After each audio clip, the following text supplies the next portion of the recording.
This time we have defensive coordinator Zac Alley. Questions for Zac? Greg? So Zach, after four pretty good games defensively, obviously, and there were struggles this week. You look back on it, the issues, mental, physical, little of everything. What were the problems Saturday? Yeah, I think tackling was the number one thing. I mean, I think we missed 34 tackles. I mean, that's half the game. You missed a tackle in the play. I showed our guys a tape of that yesterday, not just from that game, but from all the games, of kind of the reasons that we're missing. We looked it up, and I think we were like third in the country in yards before contact, so how fast we're getting to guys when they get the ball, and we're like 129th in yards after contact. So we got to do a better job at getting them on the ground, and that's kind of the challenge I've put forward to the guys is, when we have opportunities to make plays, the difference in getting a guy down to create 2nd and 11 versus he throws the corner down, falls forward for 5, and it's 2nd and 5 instead of 2nd and 11. That's where you win and lose the game. When you keep them on schedule, a good offense like that, you're not going to be able to stop them. Is there a uniform theme on why the tackling was poor in this game and hadn't really been an issue before? I'd say that, we had some other problems. We may have covered them up, on some of the other games. As you start to play better teams, guys make plays when you miss them.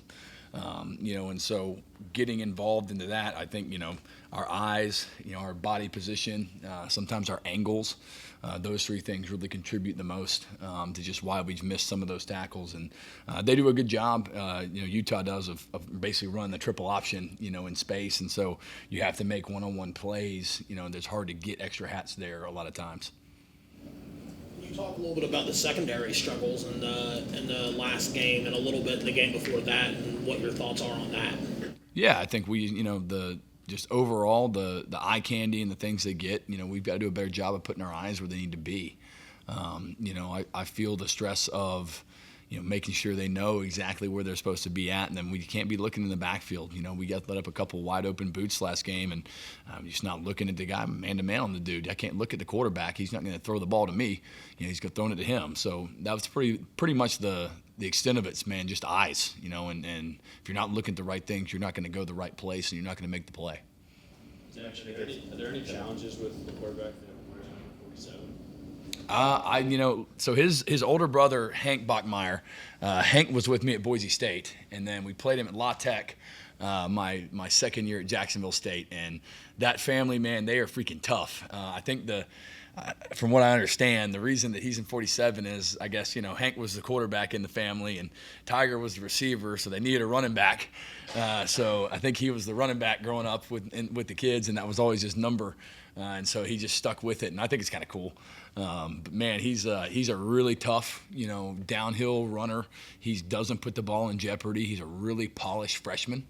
And it's just very similar. I can see the mentality, the same thing kind of their family Hank had, and man, you can tell that Bear's got it, because man, he runs hard and he's tough.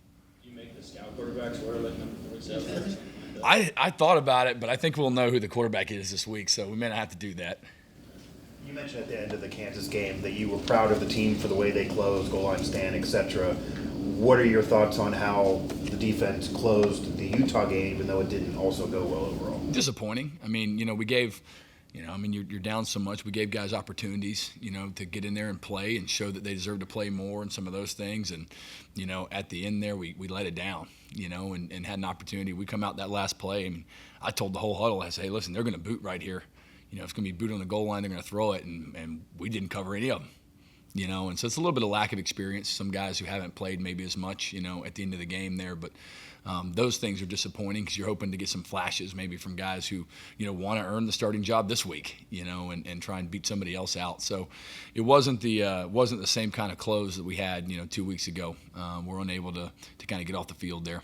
Would you say that the past game, maybe even 2 games, has been just a little disappointing overall for you defensively, just the lack of execution in certain places? Yeah, I think anytime we lose, you're not happy with the result. I think sometimes everybody's like, oh, well, if you played well, that doesn't matter. I mean, we lost the game. Anytime you lose, I think you always are more picky as far as just the things you look at and the ways that, those occur. It's easier to I think just human nature is, oh, well, if you win, then it goes well. So the same mistake you make when you win isn't amplified like it is when you lose. And we try not to be that way. I tell them we got to learn from everything we do. Like even when you beat Pitt, there's mistakes, and we have to fix those mistakes. And so, the last 2 games, some of those things have shown up, and there's got to be better consistency of just taking practice to the game and being able to execute the calls. What did you see from Nick Taylor last week? Yeah, had a great pick on the one. If he'd high pointed it, he might have scored.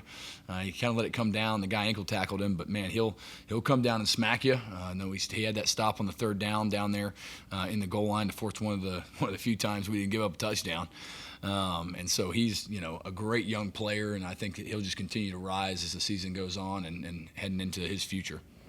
You've talked about 3 turnovers a game being your standard. There were, I want to say, an average of 2 a game, if I'm right, in the first few games, just 1 in the past 2 games. What do y'all have to do to get back to forcing more turnovers? Keep them off schedule. When you allow them to get to 2nd and 4, they don't have to put the ball in jeopardy. It doesn't come out. They can run the ball. Then, when they can run the ball, they don't have to throw the ball. And you get more turnovers on pass plays than you do run plays because the ball is now in the air. And so we got to win first down and force them into 2nd and longs, and that gets you to 3rd and longs, and those are opportunities where you can create those turnovers. Had a couple guys punch at the ball last game, but not as many as we'd emphasized all week in practice. That was something we needed to do, but part of that comes from you tackle physically and where you're supposed to in the right body position. You have an opportunity to knock the ball out, and we just didn't do that. Rich mentioned starting faster on offense. Just from a defense perspective, what do you guys have to do better defensively to start better on that side of the football? Yeah, I think first thing, come out and set the tone physically. We got to get knocked back at the D-line and create tackles for loss off the jump because, like I said, it's harder when they play longer, behind the down and distance. So I think part of it is just the mentality's got to be there that, hey, we come out and we have an opportunity to get off the field. It's 4th down against Kansas on a play we repped. We come out this time, the very first, they fumble the snap, and 2nd and 14 or whatever it is, we give up a screen and go. We'd worked in practice all week, and so you've got to create negative situations and then execute the calls. You got a guy like Nick Taylor playing sometimes cornerback, sometimes safety. They're both defensive back positions, but they're different. How different does a player have to be when he's playing cornerback and safety? I think some things relate, as far as the techniques of how we play man-to-man and zone. Some of those things are the same. The adjustments are obviously more at safety because they can move people. Compared to corner, you're kind of out there on an island with one guy. But, I think Nick's a guy that's got a skill set to do multiple things. And so you're trying to find him a role and, continue to grow him as he gets more involved in the defense. Your mentality have to change, be more aggressive at, say, safety or... I think you have to tackle more, that's for sure, because they're more in the fit. But I think the physical mindset, the aggressiveness has got to be the same. You talk a lot of physicality and aggressiveness, and y'all gave up 240 plus in the run game the past 2 weeks each week. Is that something where you guys need that physicality even a little bit more? Maybe is the run defense. Absolutely. We didn't get any knockback this past game. We got knocked off the ball. And if you get knocked off the ball, you're going to give up run plays. And so the mindset of knocking people backwards and, getting hands-on and, playing, I say play in their yard, chew up their grass, it's got to happen. And we got to see that turn around this week. Rich mentioned that sometimes coaches want to add more when things aren't going well to the playbook and scheme. Do you have to avoid that temptation yourself and maybe narrow things down and just focus on a few things you do well? I think so. Obviously you get into games where you're not playing well. A lot of times you're searching for answers. Can we get them into something to help us? Get them into something they don't like.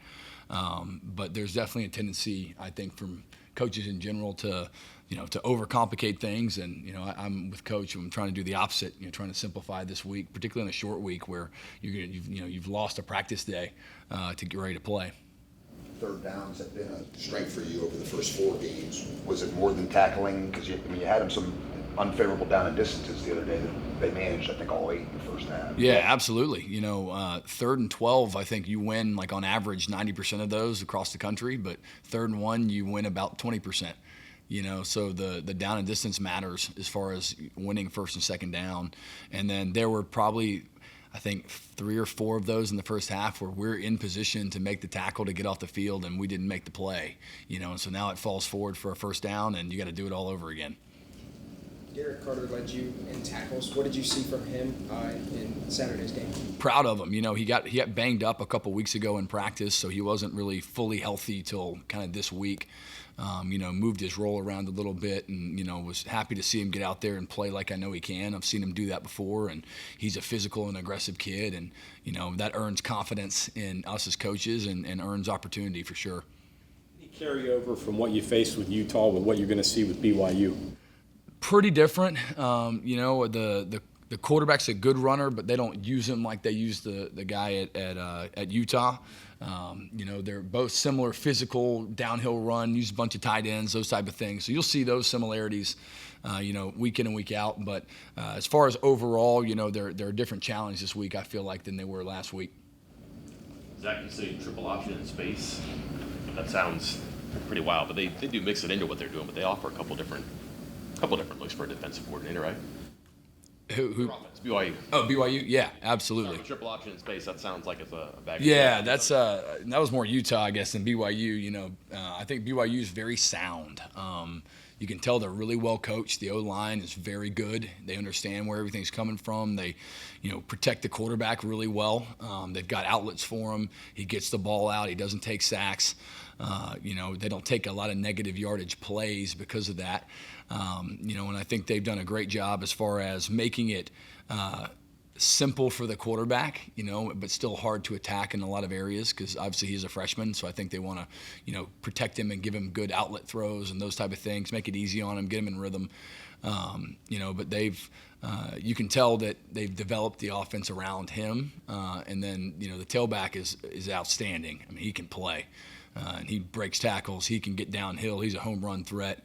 He's probably, 6'2"-ish, 215 pounds. I mean, he can go.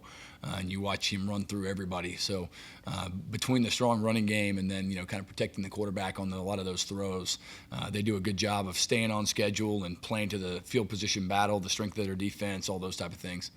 Part of when the defense was at its peak this year, the pass rush was clicking, starting in the Pitt game, bringing a lot to Eli Holstein.